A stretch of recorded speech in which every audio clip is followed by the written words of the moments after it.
The chill in our home wasn't the comforting coolness of a shaded room on a summer's day. It was the pervasive cold of emotional permafrost. I never imagined I'd be standing here on the jagged precipice of something new at this juncture of my life. 39 years spun out behind me, leaving me stranded in that bewildering no-man's land between fading youth and looming middle age. I felt ensnared, caught between the vibrant ghost of the woman I used to be and the muted, uncertain silhouette of who I was becoming. My world, once a kaleidoscope of vivid experiences, had contracted. For nearly 2 decades, I had been married to Robert. That initial dazzling effervescence had insidiously diminished. Passion dwindled to a pilot light of duty. Love settled into the predictable grooves of routine. Robert, whose restless energy had once been my compass, now seemed to find solace in the quiet predictability of our parallel lives, his evenings increasingly spent in the solitary confines of his study. He had, it appeared, made his peace with the gentle current, carrying us towards an unremarkable horizon. But I still yearned. For more. For myself. A desperate hunger still clawed within me, to be felt, heard, seen not merely as a household fixture, but as Eleanor. I can't pinpoint when my son Leo began to register the tremors in my facade. 18 now, he carried himself with a quiet maturity and a perceptive depth that occasionally unnerved me. Our bond, always strong, felt different recently. He the anchor, I the one unmoored. What does it take for the order of parent and child to invert? Have you felt that shift? Share your experiences below. If this story resonates, subscribe and click the notification bell. You won't want to miss where this leads. Are you truly happy, Mom? The question, dropped into the kitchen stillness one rain-slicked evening, detonated with quiet force. The silence that followed was profound, broken only by the clock's relentless ticking. Robert had retreated to bed. I stirred my cooling tea, a brittle laugh escaping. What a peculiar question, darling. Of course I am. Leo wasn't deflected. Arms folded, he leaned against the counter, his gaze intense. Because, he stated, his voice certain, you don't seem like it, not for a long time. When had he acquired this unnerving wisdom? The boy who clung to my side was now a young man. A sigh escaped me. Life evolves, Leo. People change. It doesn't mean you abandon everything. His voice softened, laced with concern. You used to be so vibrant, Mom. Full of light. What happened? I yearned to unburden myself. The loneliness, the pain of invisibility, the craving for something more, but he was my son. These were my burdens. I summoned a fragile smile. I'm perfectly fine, Leo. Truly. He didn't look convinced. In the weeks that followed, Leo's quiet presence was a constant.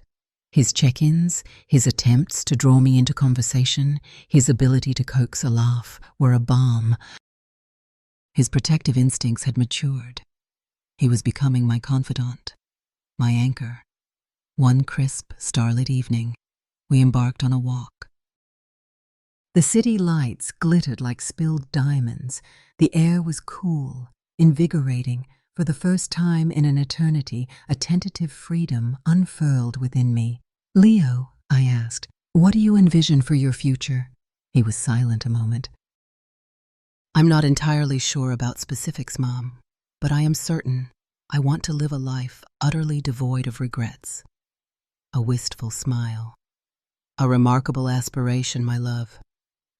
And what about you, Mom? He countered, his gaze searching. What do you truly want? I stopped. Me? The question felt alien. Wife, mother, caregiver. My desires were buried beneath obligations. But standing there, a realization dawned. I did not wish to fade. I desired to experience life once more. I think I said slowly, the words thrillingly authentic. I want to start truly living for myself again. Leo's grin was like sunshine. Excellent, Mom, it's about time. With those words, something shifted within me. For the first time in years, though the path ahead was shrouded, I was eager, breathless with fear and exhilaration, to find out where it would lead. A haunting saxophone melody drifted on the night air as we strolled. The warm glow of a small cafe spilled onto the sidewalk, illuminating couples swaying to old jazz, lost in the music. I stopped, transfixed, a poignant yearning stirring within. It had been so long since I'd allowed myself to simply be in a moment. Before I could process, Leo took my hand. "Dance with me, Mom." A nervous laugh. "Leo, what on earth? People are watching." But he was guiding me towards the cafe's patio. His hand steady, he placed his other lightly on my waist, and we were dancing. "Leo, you don't even dance." "Neither do you anymore, Mom," he countered, eyes twinkling. "So that makes us perfectly even." A genuine, unrestrained laugh erupted from me. The music enveloped us. We moved, not with technical brilliance, but shared joy. No awkwardness, only the rhythm, the soft twinkling lights, the sensation of being utterly alive. I spun, cheeks warm. "Oh, hush your flattery," I shot back. His expression softened. "You should do this more often, Mom." "Do what?" I asked, breathless.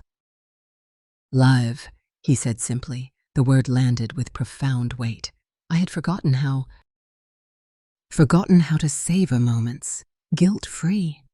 I had been wife, mother, caregiver for so long that Eleanor had gotten lost. But tonight, dancing with my son, I felt free. Leo grinned, as if seeing my reemergence. He twirled me one last time. "You're truly beautiful when you're happy, Mom." A shaky breath. Perhaps he was correct. Perhaps it was time to get back to living. As we walked away, something profound had shifted. For the first time in an eternity, I was eager for the next chapter, even though the path was unknown. The house was silent, illuminated by faint streetlight. Robert, as usual, was asleep. Same silence, same routine. Yet tonight I had no desire for sleep. I felt awake, truly awake. The memory of dancing, laughing, feeling like myself, made my skin tingle. Leo, ever perceptive, noted. "You're not exhausted, are you, Mom?" he asked, leaning in the living room doorway, a knowing grin. I shook my head, a slow smile spreading. "No, I don't believe I am." His smile widened. "Good. Then let's do something truly memorable." I arched an eyebrow, intrigued. "Such as?" He shrugged, eyes sparkling. "When was the last time you did something utterly spontaneous, Mom?" Just for the sheer joy of it? The question paralyzed me. I honestly couldn't recall. I had devoted years to others' happiness, forgetting my own. Before I could answer, Leo grabbed my jacket. "Come on, Mom, adventure awaits." I feigned a scowl, though a thrill of anticipation bubbled. "And where might this grand adventure be taking us?" "Ah, that would be telling," he said, eyes mischievous. "You'll just have to trust me." I paused. The sensible part of my brain urged caution, but the memory of feeling alive, free, I couldn't let it go. I grabbed my coat and followed him into the night. 20 minutes later, we stood outside a community dance studio. A dance studio? "Leo, it must be nearly midnight." He smiled, producing a key. "Let's just say I persuaded a friend with a key to let us use the space."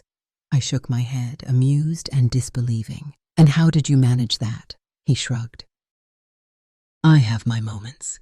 He pushed the door open, flicking on lights. The studio was deserted, the polished wooden floor gleaming. Mirrors lined one wall. Gentle, rhythmic music filled the room from a small speaker. I swallowed. "Leo." I'm not sure this is a good idea. He turned, earnest. No excuses tonight, Mom. No overthinking. Just dance with me, please. I met my gaze in the mirror. The woman staring back appeared uncertain. But underneath, a flicker of dormant energy waited. All right, I whispered, a nervous smile. But it's your fault if I look utterly foolish. He laughed. Deal. We started to move. Initially, I was rigid, clumsy. Leo was patient, leading with quiet grace. Just feel the music, Mom. Let it move you. Don't think. I closed my eyes. For the first time in an epic, I let go, surrendered to the music, allowing my body to remember how to move without fear. Something powerful broke open inside, a torrent of emotions, memories, a longing for something I hadn't known I lacked. I had been a spectator in my own life, but here, tonight, I was present, breathless, exhilarated, unrestrained. When the music faded, I was laughing, giddy, elated. Leo smiled, proud. You see, Mom, I told you that you were still in there. Catching my breath, I shook my head in wonder. I'm amazed I forgot how much I adore this. Well, he said, smile softening, perhaps you should do much more of it. He paused, serious. Attend a class, Mom. Do something purely for yourself. Something that makes you feel like this.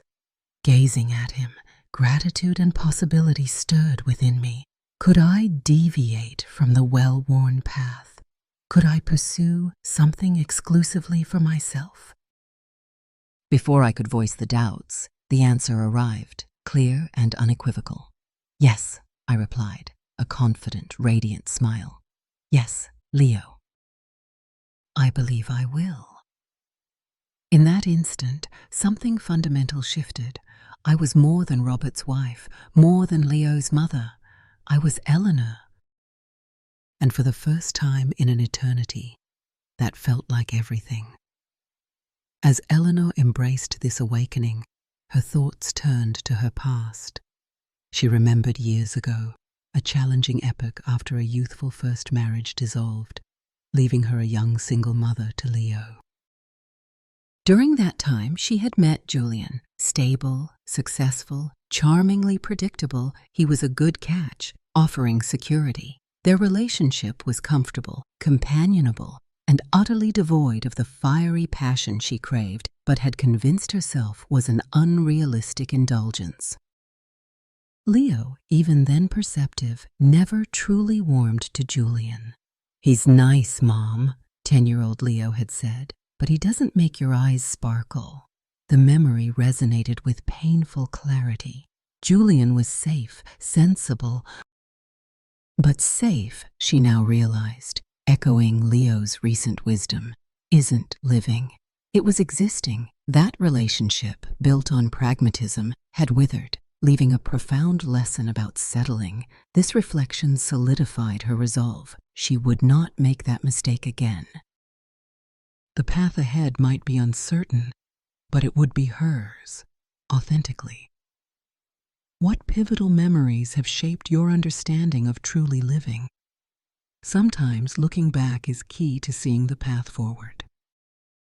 Share your reflections below. Your stories inspire.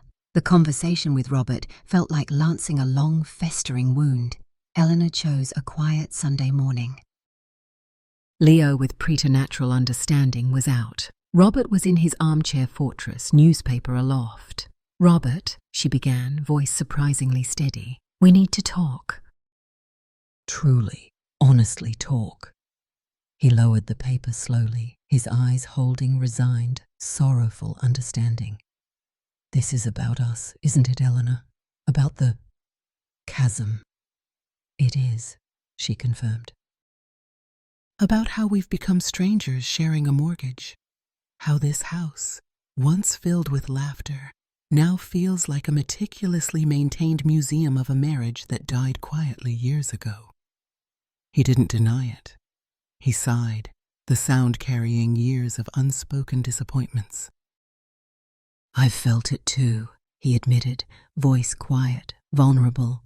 The drift, like two solitary ships passing silently in fog, occasionally glimpsing each other's dim lights, but never connecting. They talked for hours with stark, unflinching honesty absent for years. Unspoken resentments, diverging paths, the slow erosion of intimacy. It was excruciatingly painful, raw, yet paradoxically, profoundly cleansing. No easy answers, no magical solutions. Divorce, a word Eleanor had rehearsed silently, hung heavy, then was voiced with quiet, heartbreaking solemnity. Was that their future? Or was there a flicker, however faint, worth salvaging, rebuilding, not as it was, but as something new? "I don't want to just exist anymore, Robert," Eleanor told him, tears welling. "I want to live, and I want you to live too, whether that's ultimately with me or without me." He reached across the space and tentatively took her hand. "Maybe," he said, voice thick with an emotion unheard in years. "Maybe, Eleanor, somewhere along the way, we both just forgot how." They decided nothing irrevocable that day, except to keep talking and explore professional counseling. A small, fragile step, but it felt profoundly significant. A tiny crack of light in a very dark room. The following weeks were a period of intense, tentative exploration. True to her declaration to Leo, Eleanor found a beginner's bachata class. Walking into the studio alone for the first time, she was a quivering bundle of nerves. The music pulsed with a rhythm so alive, so different from her muted life. Women of all ages, in vibrant attire, moved with a liquid fluidity that seemed unattainable. Eleanor felt like an awkward imposter, but the instructor, Isabella, fiery and passionate, made everyone feel welcome. "The music, my darlings, will tell you what to do," she'd shout. "Listen with your bodies, not your overthinking heads." Slowly, awkwardly, Eleanor began to move.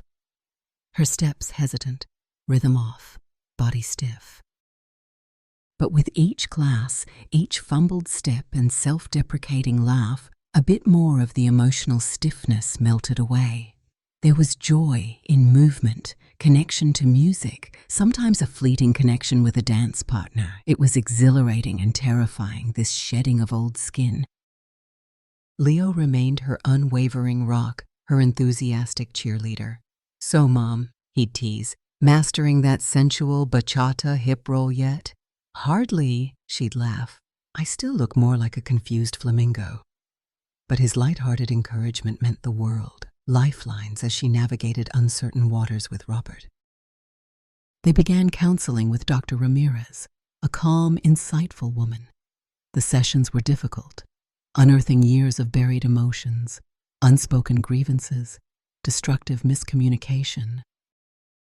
Tears, anger, but also surprising moments of understanding, shared sorrow for what their marriage had become. It felt like an archaeological dig, sifting through emotional sediment, hoping to find any salvageable foundation. This journey of self-discovery is rarely a straight path, is it? It's more like an improvised dance, forward steps, backward slides, plenty of fumbles. What's a time you stepped out of your comfort zone and surprised yourself with what you discovered? Share your experience below. It's always inspiring to hear from others. If you're finding value in this story, please give it a thumbs up. It helps our community grow. Months, then seasons, melted one into the other. The rhythm of Eleanor's life began to change. The dance classes became a cherished fixture, a source of joy and surprising confidence. She made friends there, other women on their own journeys of rediscovery. The conversations with Robert, in and out of therapy, continued. Not always easy, but real. They started doing small things together again. A walk in the park, a movie, attempting a new recipe, usually ending in laughter and takeout. The oppressive silences in the house lessened. Sometimes they were even companionable. One chilly autumn evening, after a challenging therapy session, Robert turned to Eleanor as they drove home. "You know, Eleanor," he said quietly, "I profoundly miss who we used to be, but," he paused, a note of hesitant wonder in his tone, "I'm also unexpectedly curious about who we might become." A warmth spread through Eleanor's chest. "Me too, Robert," she whispered. Not a declaration of renewed love, but a statement of hope, of possibility. The chasm between them still existed, but it didn't feel so insurmountable. They were perhaps slowly building a bridge, one fragile plank at a time.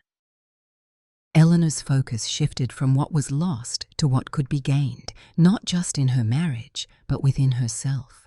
The desire to be seen, heard, felt was slowly being fulfilled from within. She was learning to see herself, hear her needs, feel her strength. The emptiness that had ached for so long was gradually being filled, not with fleeting distractions, but with the quiet satisfaction of self-acceptance and the courage to embrace change. The dance continued, literally and figuratively. She was still learning, still stumbling, but no longer afraid to move to the music of her own life, even if improvising the rhythm. The journey wasn't over. In many ways, it felt like it was just beginning. But for the first time in an eternity, Eleanor looked forward with a hopeful heart to the next measure, the next step, the next beat of her reawakened spirit. The woman on the precipice was no longer trapped. She was learning to soar. And that, for this moment, is where Eleanor's story pauses. Not with a neat conclusion, but an open door. A journey of rediscovery is an ongoing dance, never truly ending, only changing rhythm and tempo. What do you believe is the most crucial ingredient for finding happiness and fulfillment, especially when life throws a curveball or you find yourself at a daunting crossroads? Your insights are always so valuable, so please share them in the comments. Thank you for walking this path with Eleanor and me. If her story resonated, please give it a like. It helps others find our community. And if you haven't already, subscribe and turn on notifications for the next chapter of Eleanor's story, and perhaps find more inspiration for your own unique dance. Until then, remember to listen to the music of your own soul and never be afraid to dance.